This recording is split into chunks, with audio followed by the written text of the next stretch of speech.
alleyway, and I would go out at lunchtime. There was a park across the street from there. And I would sit there and I'd take my guitar over there and I'd just be playing some stuff that I came up with. And a tour bus every day would come with Chinese people, and they would park just a little beyond where the park was. It was on the other side of the park with a Chinese restaurant, Chinese food.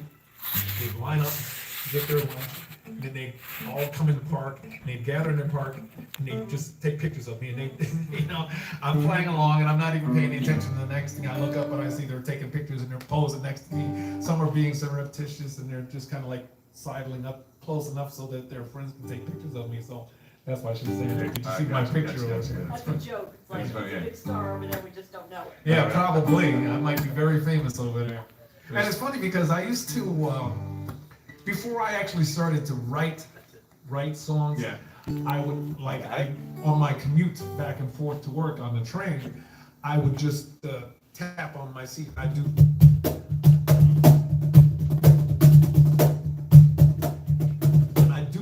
Through the whole ride, and then I think of a rhythm to go along with that, and I would, if I had something I could record it to. I started out with an old Tascam. Remember those recorders, the little Porta Studios? They were like a cassette recorder, but it was multi-track. I think the first one that I had was 4 tracks, so I could put drums on one track, and then I could put guitar or whatever else on another track and mix them all together like that. Then that helped me to develop my songwriting so that I knew how to put these parts together, and then create a song after, from that. It was never the whole song from start to finish in one take. It was always pieces of it, and you keep building it. And that's how a lot of songs have been, like with the Beatles and stuff, they would take a little piece of something and put it on there and layer it on top of each other. It was, if they played the song as it was when it first started, it would sound totally different. They added those layers, and the better you got at it, the more you did it, the better it sounded. As far as that stuff in the studio, you can do a lot of stuff in the studio, which is pretty cool.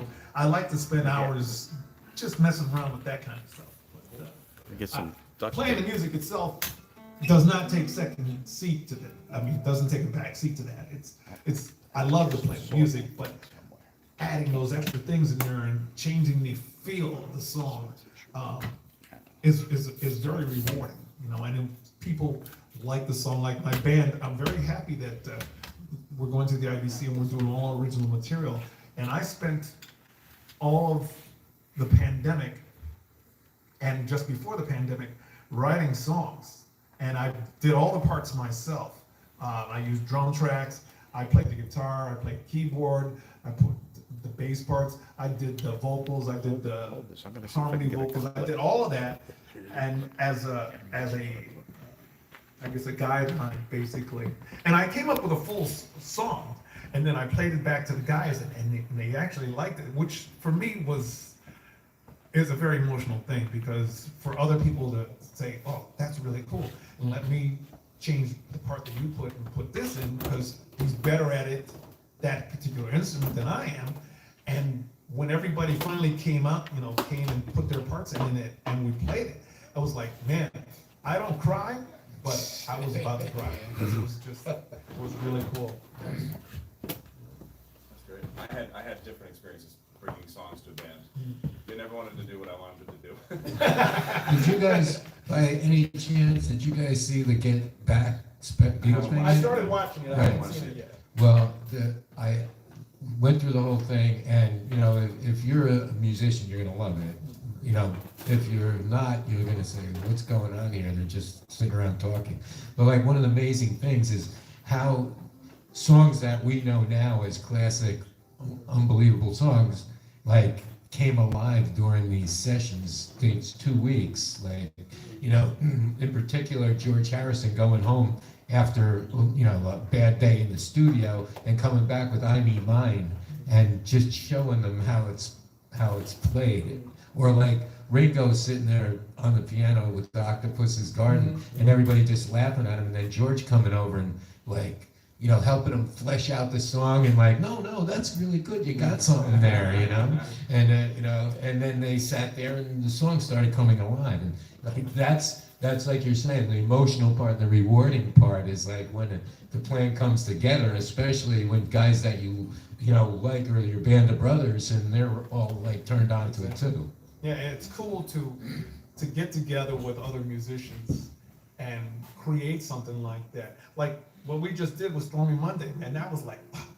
I've always wanted to play with this guy. I've been playing with him for a long time, and it's just to be able to have all these different people get together and cooperate on this one little thing, and it comes out sounding so pretty, so beautiful. It's a very touching and emotional thing, you know? But it's really cool. It's like the best thing in the world. In my spare time when I'm not listening to 90.5 The Night, I do occasionally listen to WBGO. Oh, yes. And you know, that whole situation there that you're talking about right there is like they do a spot like every hour right before the hour, and it has a conversation like Duke Ellington talking, or you know, some other great jazz person, and they're talking about how jazz is a conversation. And the blues is the same thing. It's like when you're really doing it and when you really get into it, it's like some people think, oh, it's a long jam, they're just going around. It's like you're talking to somebody, really. And if it works right, it's a great conversation, and you know, it could last forever. So there you go. Yeah. So Michael Bourne stepping down. I heard that. They keep talking about it. Yeah, they do. Uh, Michael Bourne is is one of that- the DJs on VGO who does the blues hour. Yeah. So you might have to get a call in. Yeah, I thought you were going up for that. I got kicked off the radio, don't you remember? I had a radio show for a while, 9.5 with Stu. It was Sunday mornings. Wasn't the radio show, it was a segment. Then the pandemic came along and put the kibosh on a lot of Pandemic stuff. said no one's allowed to do Cohen anymore. And I was like, wah wah. So like, I lost my segment. Although I'd love to take his job at VGO. Let's do. I'd like to try a song with you guys. Yeah, let's do it. It's gonna be. It's annoying because I'm in B, and it's gonna be a change. This is a song of mine on one of my. Actually, I have my albums with me. It's on this album called Troubadours. And, it's called Take Me to Helsinki. And like I said, when I was, I didn't know what my voice was, and I didn't want to just write. I feel that like if I'm from New Jersey, I shouldn't sing blues songs about like with Southern cliches in them, you know? Like all these guys did that already, you know, like I shouldn't sing, like I shouldn't try to write a song like a Chicago guy, I shouldn't write a song like a Mississippi Delta guy does. I gotta avoid some of that terminology because it just has no reference points to me, you know, like I can't sing about a Little Red Rooster, I don't know any, you know, I don't have a rooster, you know, there's no roosters in Bayhead, you know what I'm saying? So I had to come up with something else that made sense. Oh yeah, there is. Other than myself, of course. But you know, there's certain things that just don't make sense for a guy from Northern Ocean County to sing about. So I was like, all right, got it. So this one was like, all right, well, this is a little bit about my life, you know, just I was touring over in Scandinavia, so I was like, oh, I'll sing about going to Helsinki and how dark and cold and miserable it is over there. And I don't know if anyone gets it, but the idea of this tune is that I was living in New York at the time, and I was completely heartbroken over this chick, and I mean, it was like I was a mess. I'd given up on the world, and then I met her, and I was like, I won't give up on the world. And then that didn't work out, and I was like, well, I'm back to giving up on the world. And I kind of had this idea that I was so miserable.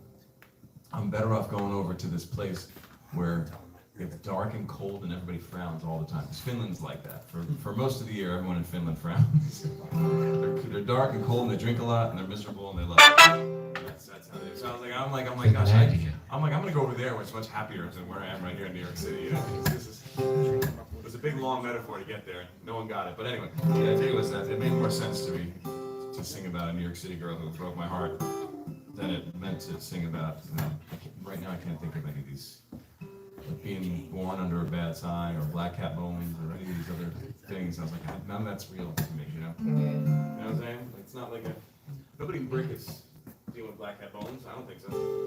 I want to tell the future. Black cat fireworks, man. They're swiping on Facebook and Instagram now. Yeah. They're like, Speaking of that, Yes. We're live on YouTube right now. So hello, people of YouTube. Hello, YouTube. Yes. Hello. What's up? Got an audience. All right. So after we play this song, we're each gonna say our websites and stuff if we have them. So we'll do it right now. Stu Coogan, do you have a thing that people can find out more about what you do? You can always go to 90.5thenight.org, and there's a lot of great information there. And on Facebook, I have the Stu Coogan.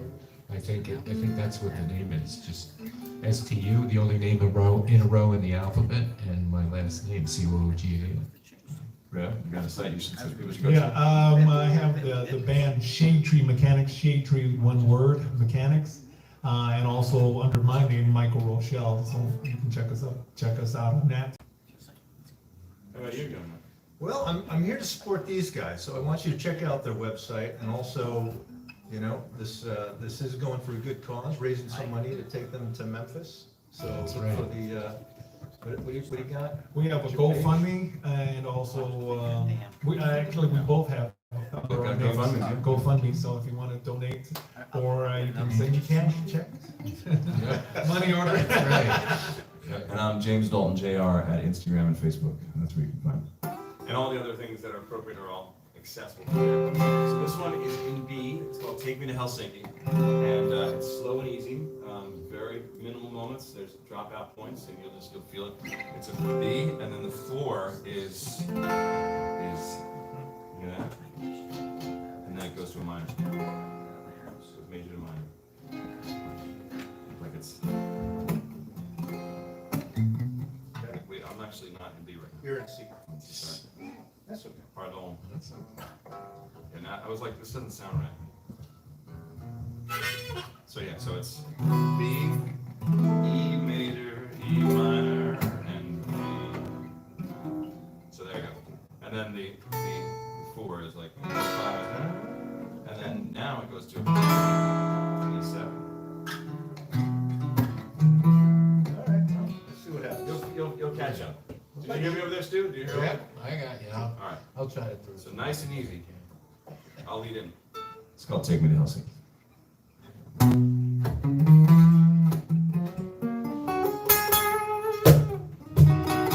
Hold on. Yeah, let me get in there. Hold on. All right, that's so exciting.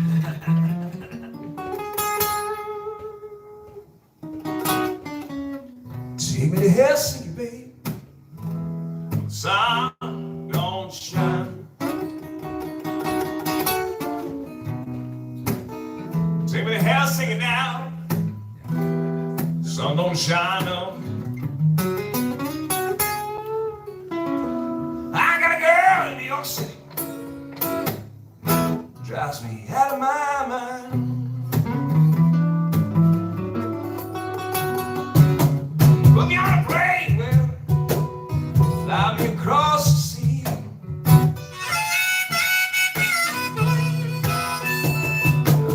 Put me on a plane, well, fly me across the sea.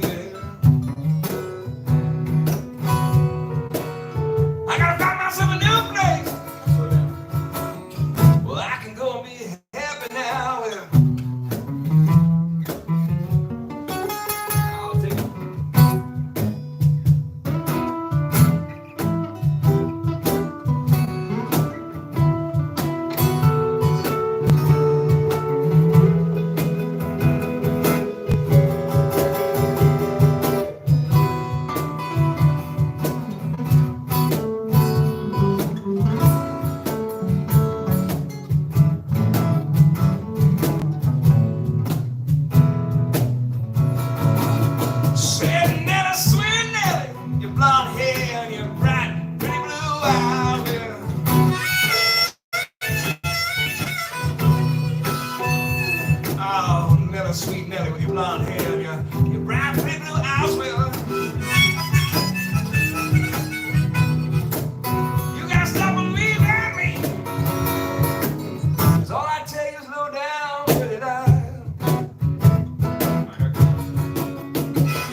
yeah.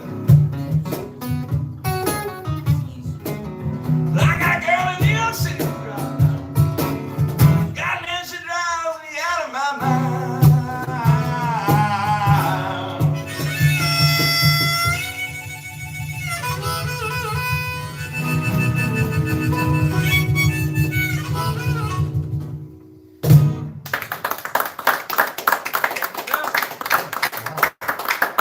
Thank you very much.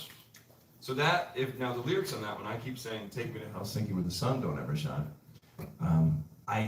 It's true. It's a true story. It's not me making up crazy blues cliches. You know, the sun don't shine there. Perfect. I went there as a guy. I worked as an entertainer in Scandinavia, just like I did in China. This time, instead of being an Irish pub singer in Shanghai, I was just a straight up pub singer on a boat that sailed between Stockholm and Helsinki. And it was like New Year's Eve every night on this crazy ass boat.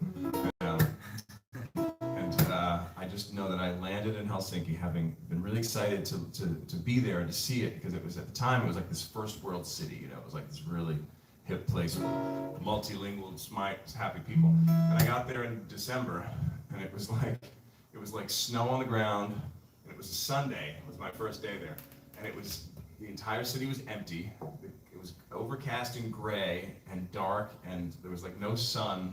It was like sun for a couple hours, but it was covered by gray clouds. So I walked off in the city for the whole afternoon. I was like, this is the most miserable ass place I've ever seen. I mean, it got happy eventually, but I was just walking around going, I was so excited to be here. And it is just gray and empty and abandoned, like a bomb went off, like this whole place. So, anyway, that's Helsinki. So anyway, is there a, Stu, you want to sing us something? You want to try, and we'll see what we can follow on? We're not going to stress you. Okay. Let's see. You mean just like a blues song? Yeah, well, yeah. Not a, don't get into the country songs now, I guess. You mean I should save my new wave Save for the new later wave on, stuff. for the next panel discussion? Yeah, we'll do a new wave. We'll do a Graham Parker and a Elvis Costello. All right, how about, I Know You Rider, In what key? A or D? It's up to you. Oh, that's my I got harmonicas, I got all of them. I got a key on. How about, we'll do A. You want to play harmonica? I can do that. Yeah, Would you want me to play harmonica? you play harmonica. How about that? Okay. And then I'm just gonna, it's like a hot tuna style. Well, we're gonna follow you, so you play the guitar. Okay, I'm a band, all right, 1, 2, 3, 4.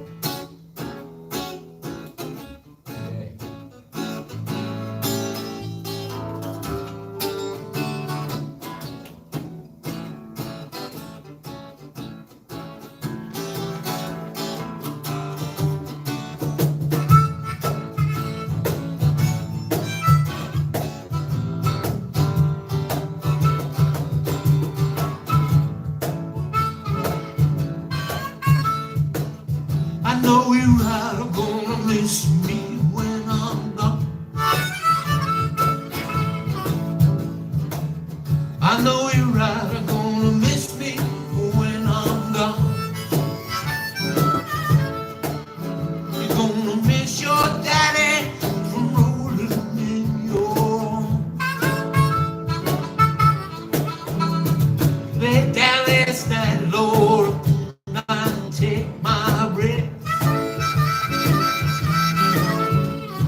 late, late night on a southbound train.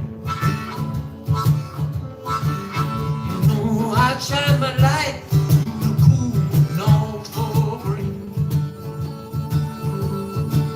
You know the sun gonna shine in my back door someday.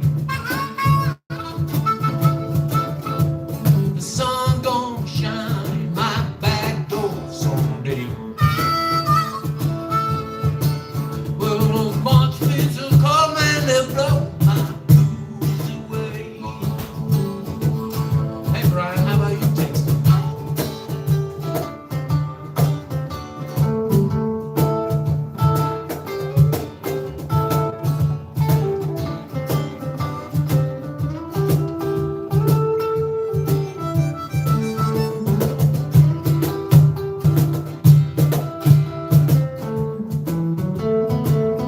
Let's hear that again.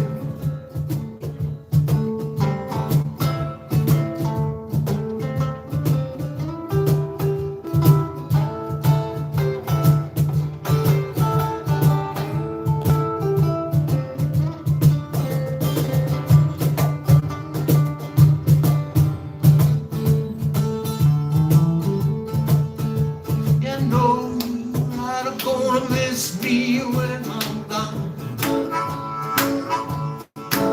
Yeah, I know you're not gonna miss me when I'm gone.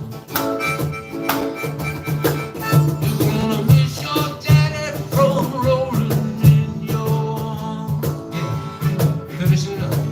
You're gonna miss your daddy from rolling in your arms. One more time. We're gonna miss your daddy from rolling in your arms.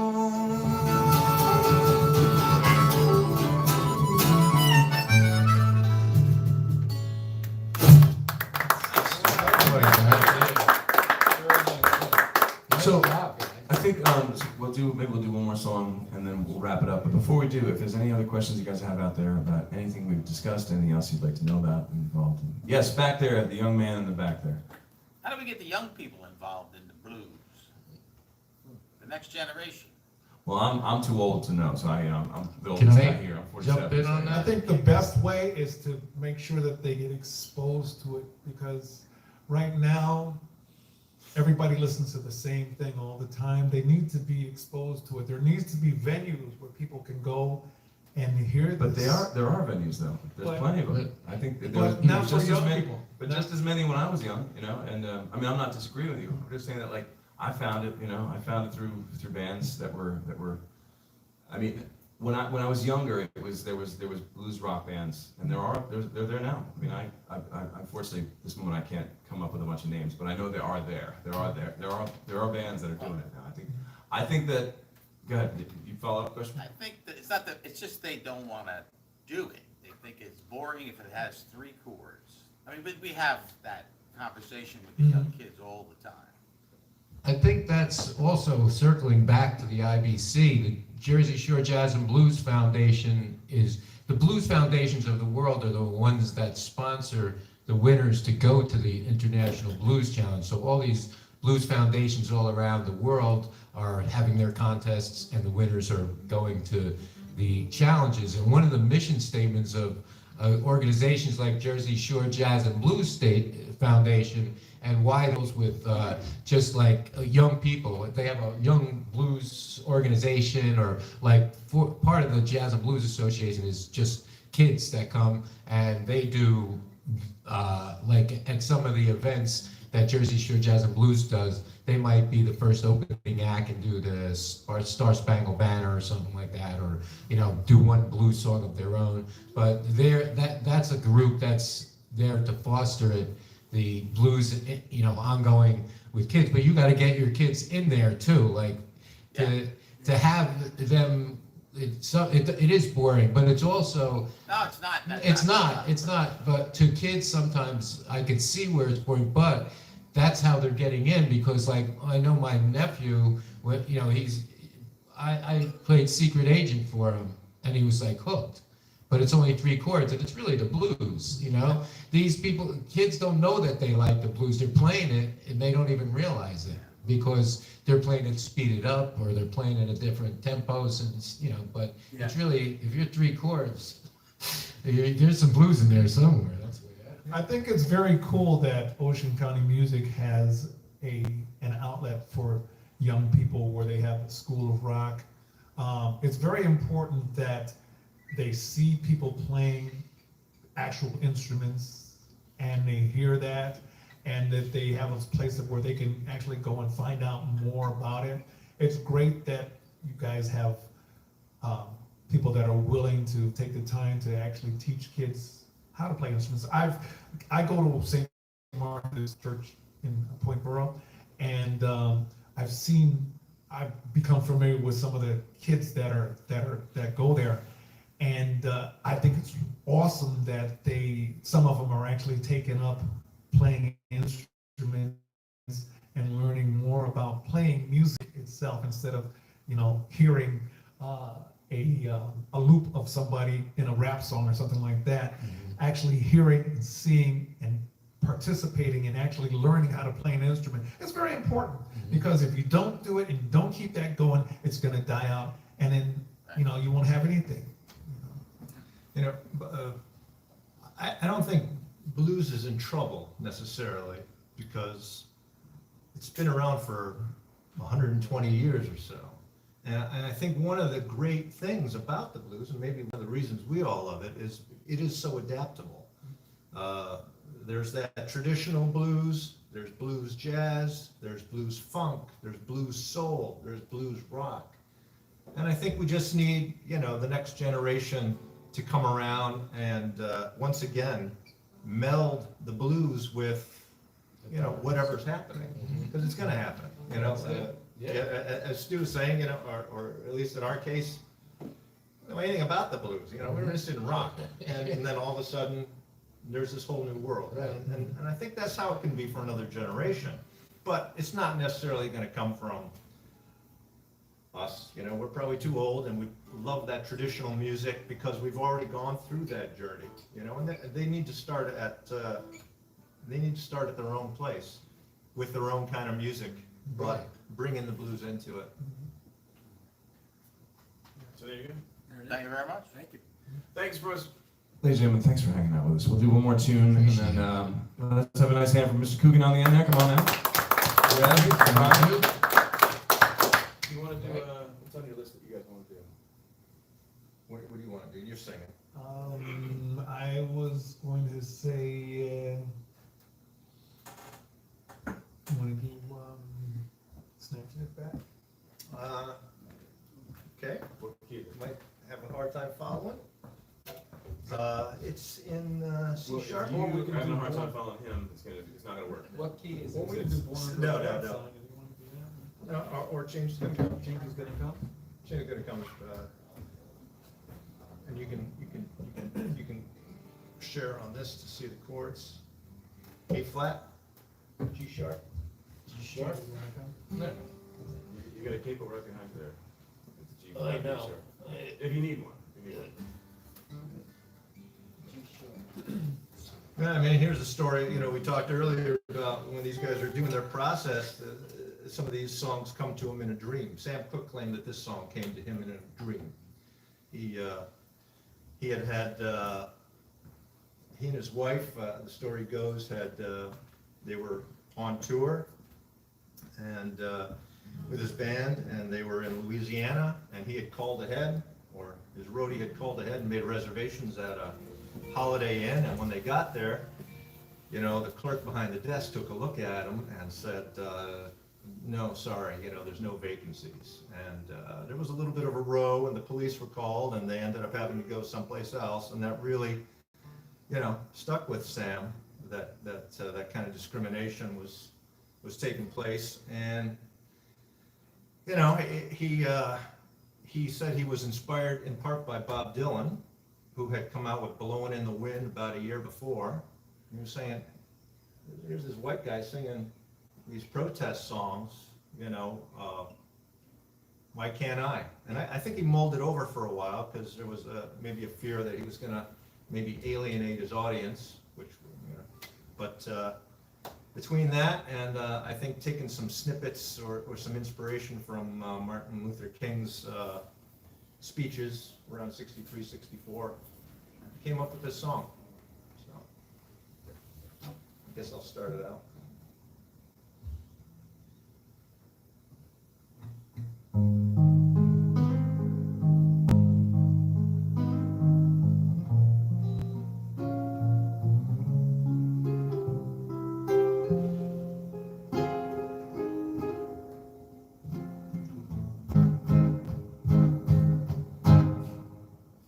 I was born by a river in a little old town, just like this river. I've been running ever since. It's been a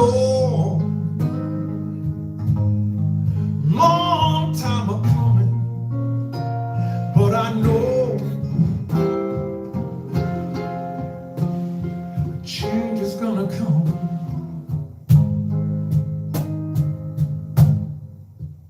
It's been too hard to live it, but I'm afraid to die. Don't know what's up there above the sky. It's been a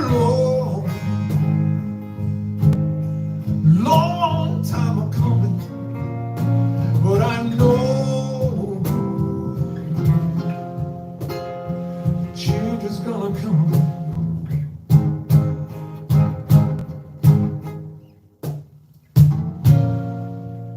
There was a time I went to my brother.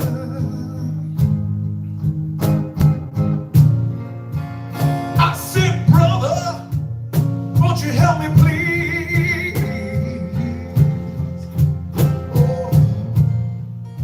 Oh, they turned me down, so I went to my dear mother. I said,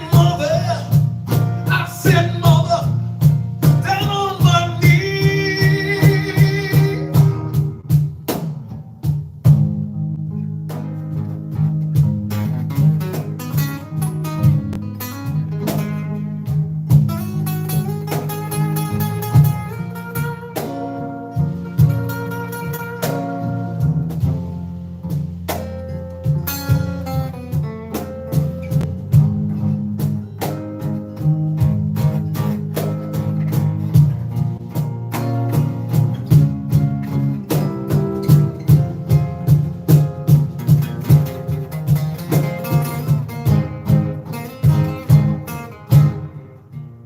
It's been too hard living, but I'm afraid to die. Oh, I don't know what's up there above the sky. It's been a long time a coming, but I know change is gonna come.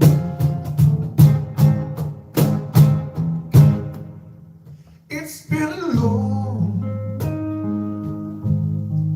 long time a coming, but I know oh, change is gonna come. Yeah, oh, change is gonna come. Yes, I said change. Oh, a change.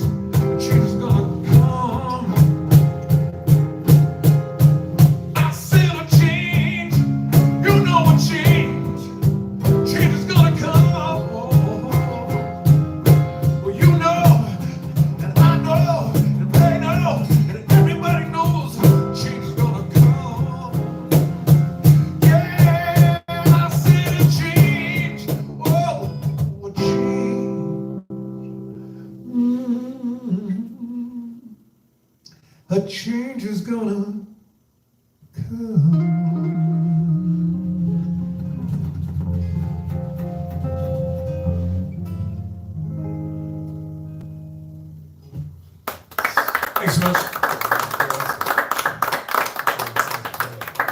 So once again, thanks for everybody coming. If, we have that little tip jar over there that's going to our fundraising efforts. If you'd like to put something in it, by all means, feel free to. Also, you can buy lots of stuff here at the store to help support Ocean County music. Yes. They'll make a deal with you. Thanks to Ocean County. Thank you, Ocean Everything's on County. sale. Yeah, everything's on sale. Oh, a shout out to Gina Danza. Very good. Yes, yes, He's Gina. gonna go down to Memphis and help us go through I think the. I think he's gonna come down to Memphis and just drink a lot. I think Yeah. Yes, Gotta love him. well, he deserves that after trying to put the IBC together Yes, for all those yes, years. yes. He's just gonna eat He cabbage keeps sandwiches. saying he's gonna retire. Nobody will let him. Anyway, thanks for coming, guys. Well, thank you so much. Appreciate it. Shade Tree Mechanics, yeah. Thank you. Yes. Well, if I ever get people back on the show, you guys gotta throw it over.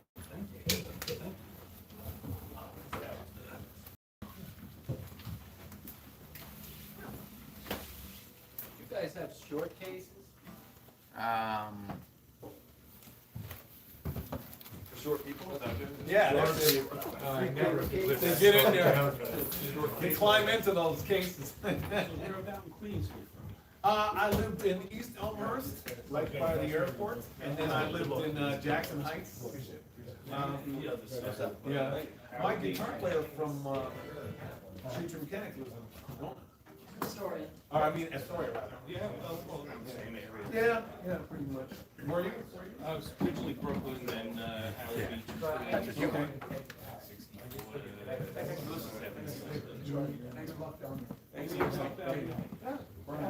Pretty cool, right? Thank you, man. Thank you so much. Appreciate it. I'd like to, I understand who you are. Congratulations. Congratulations to you. I didn't think you'd give it up. No, I'm not.